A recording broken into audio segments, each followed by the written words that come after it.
Dari topik pilihan kita beralih ke informasi emiten pilihan pemirsa dan ini masih berkaitan dengan brand terkait dengan detail kenapa dikeluarkan dari FTSE Russell.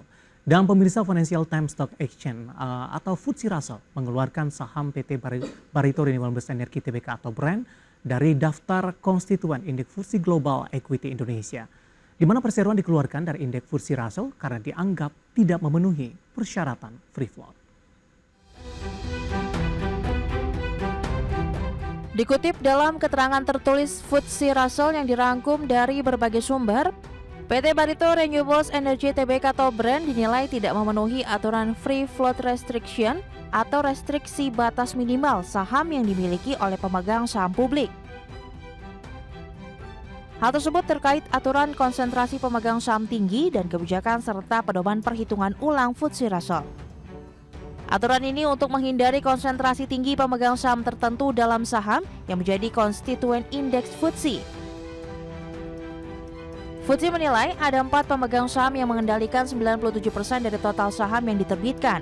Oleh karena itu, brand pun dikeluarkan dari indeks FTSE Russell efektif mulai Rabu 25 September 2024.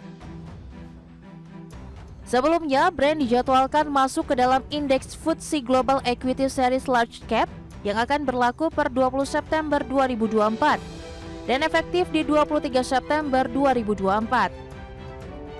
Saham brand sempat masuk dalam perubahan di bulan Juni 2024, namun kemudian dibatalkan karena masuk papan pemantauan khusus full call option Bursa Efek Indonesia. Berbagai sumber, IDEX Channel. Dan pemirsa, tampaknya respon dari investor di sepanjang perdagangan hari ini cukup negatif. Saham brand sudah mengalami pelemahan yang cukup dalam, bahkan mengalami auto reject bawah pemirsa. Di mana secara teknikal sebelumnya saham brand sudah mengalami penguatan yang cukup signifikan. Langsung saja kita ke grafis yang pertama, kita akan coba lihat bagaimana pergerakan saham brand di sepanjang perdagangan hari ini. Di perdagangan hari ini pemirsa, pergerakan saham brand pada 19 September atau penutupan hari sebelumnya, saham brand ditutup di level 11.025.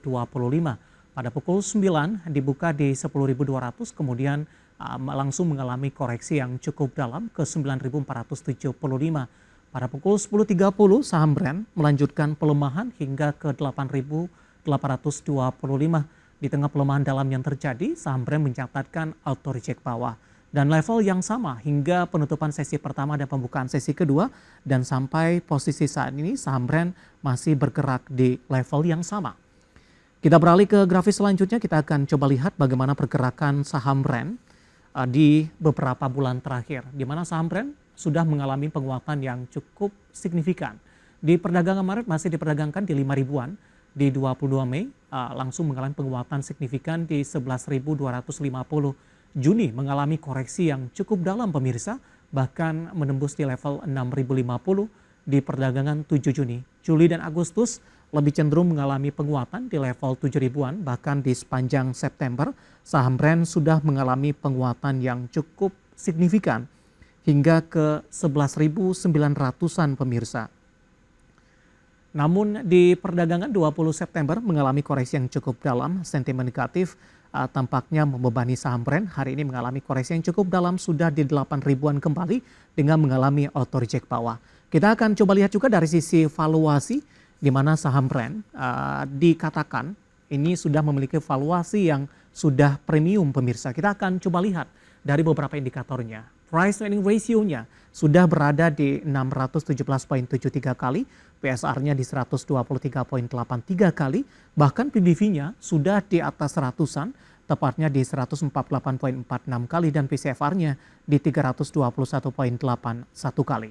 Kombinasi secara fundamental, teknikal, dan juga dari sisi valuasi, dan semoga bisa menjadi salah satu referensi untuk Anda.